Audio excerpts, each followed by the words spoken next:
sleep and menopause, or perhaps I should say no sleep and menopause. I sent an email out to the ladies on my mailing list last week talking about the best pudding that might help you get a better night's sleep. And I had quite a few responses from people saying, "Sleep, Sam, please give us a little bit more information about sleep and how we can improve it. What can we do?" Because sleeping or not sleeping is a bit like purgatory, isn't it? It's no good for us at work, it's no good for us at home. And there may be some tips that I'm going to be sharing today that could just be enough to send you from not sleeping very well at all to changing tack and everything getting back on track again. So let's talk about why our sleep is affected, particularly at perimenopause and menopause. And I'm just going to use the term menopause in this situation.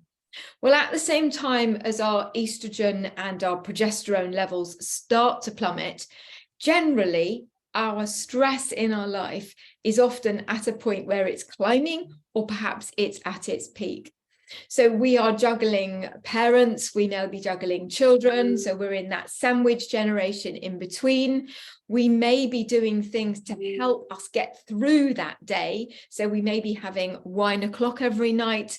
We may not be doing as much exercise as we used to. We may be waking up, needing to go to the toilet in the middle of the night at 3 o'clock all the time because we've got this sensitive bladder, and we may be anxious. So there's a real sort of like almost a perfect storm, isn't there? So it's quite difficult to always rule out exactly what it is that's happening that's stopping you from getting the night's sleep that you want. So I thought that what I would do is just go through some of the things that help and why they help. And it may be that you think, okay, well, I'm doing that and I'm doing that, but I wasn't doing that and I wasn't doing that. And it might give you some things that you can change immediately. So first of all, let's talk about how you put yourself to sleep. When we were younger mums, we used to say that you would put your toddler to bed in a certain way. We'd calm down the lighting, we'd calm down the noise, we'd read nice stories, everything would be really nice and calm. Perhaps there would be a milky drink. So what if I said to you to put yourself to bed like a toddler?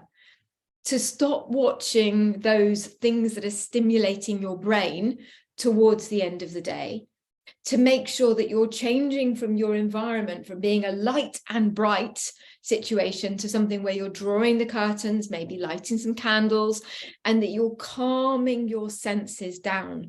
Maybe that's something you haven't thought about. I know that a lot of people swear by aromatherapy type of products that your brain associates with calming down, whether that's lavender or those sorts of smells, anything that calms you down in the evening. No harm in trying it. Let's just go back to the alcohol. Many women use wine o'clock, a glass of something at 6 or 7 o'clock when they come in from or stop a really busy day to help them calm down. And there's no doubt that it can help us calm down a little bit. But unfortunately, it plays havoc with the imbalance of our hormones that is going on at the moment, and is quite likely to either raise your anxiety levels or increase your night sweats.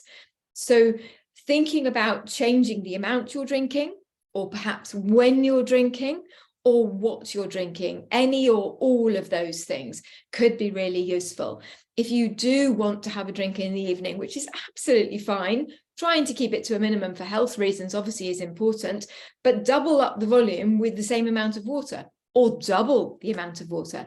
Even that might be enough to tip you over the edge for it not being a problem into being a problem into not being a problem.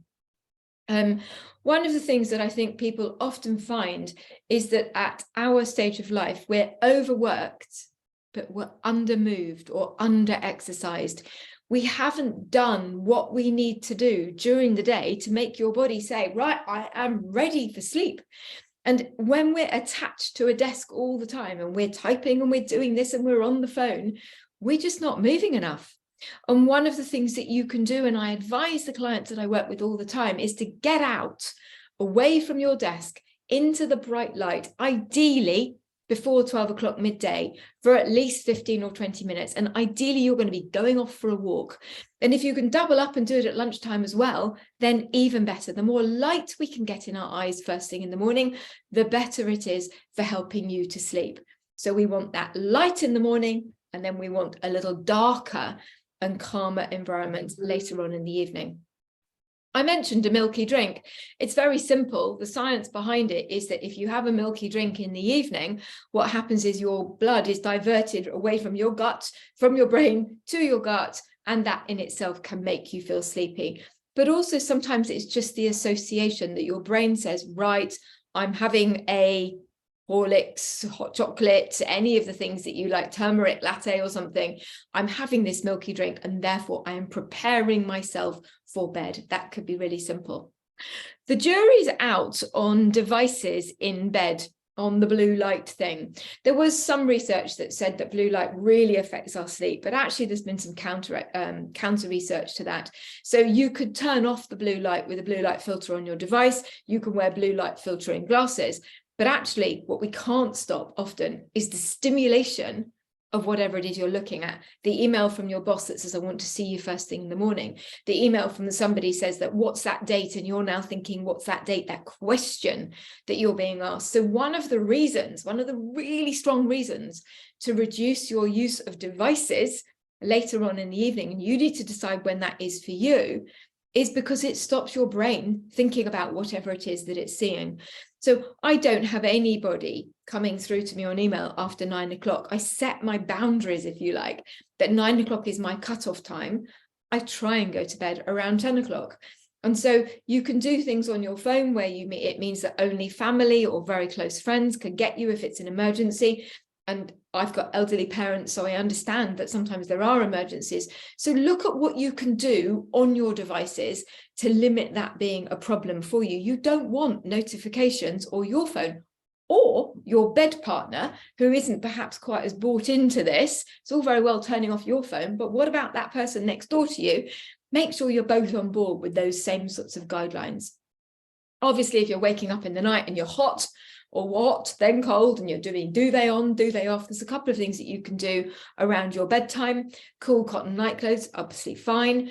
2 single duvets may be useful because your bed partner might not want the same degree of heat or cold as you.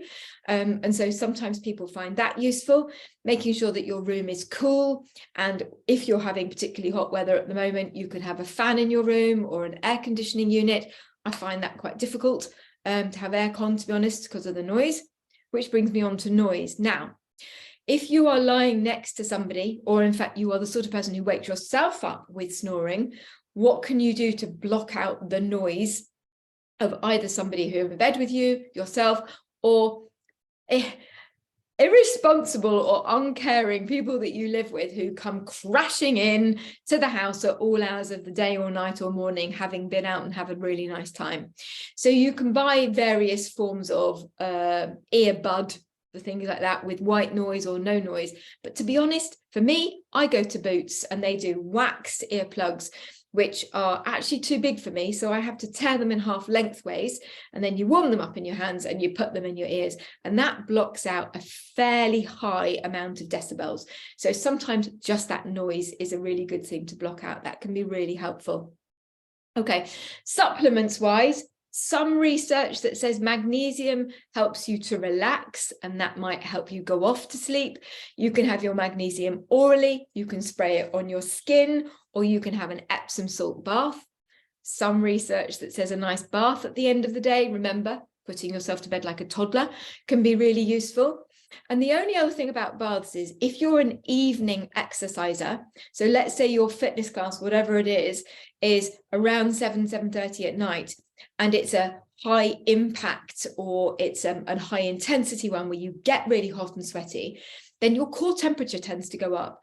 And if you have a warm bath or a hot bath, that brings down your core temperature because you're heating up your external temperature. You'll then cool down and you'll definitely get a slightly better night's sleep. There are some foods that you might think about avoiding if you're waking up in the night with hot flushes. So spicy foods and alcohol, anything like that that you notice triggers your night sweats. Do see if you can avoid those. And if you're the sort of person who wakes up having an irritable bladder, it may be that you want to see if you can retrain that you have a drink with your evening meal and then you reduce your fluids in the early evening. Or it may be that you want to start thinking about vaginal estrogen. That in itself can help with an irritated bladder that wakes up routinely when in fact you don't really need to go. It's just that your brain thinks it needs to go. So I mentioned at the very beginning of this that one of the causes of this unsettled sleep is the decline in hormones, estrogen and progesterone. So clearly, perhaps HRT would be the thing that would be helpful for you. So you would need to go and talk to your healthcare professional, your doctor or whatever, about the pros and cons for you. But nearly always when we put estrogen back on our skin topically, often with gel or a patch or a spray, it doesn't take very long before those estrogen levels come up. And the very first thing you might notice an improvement with is the night sweats and the hot flushes. So that's something that you can try. And even if you don't want to take estrogen systemically, that means it goes throughout your whole body. If you are having problems with your bladder in the middle of the night, or perhaps even during the day, local estrogen that's applied to the vulva and in the surrounding tissues can be enough to get rid of those problems without the estrogen being systemic in your system if you can't or don't want to have it for that reason.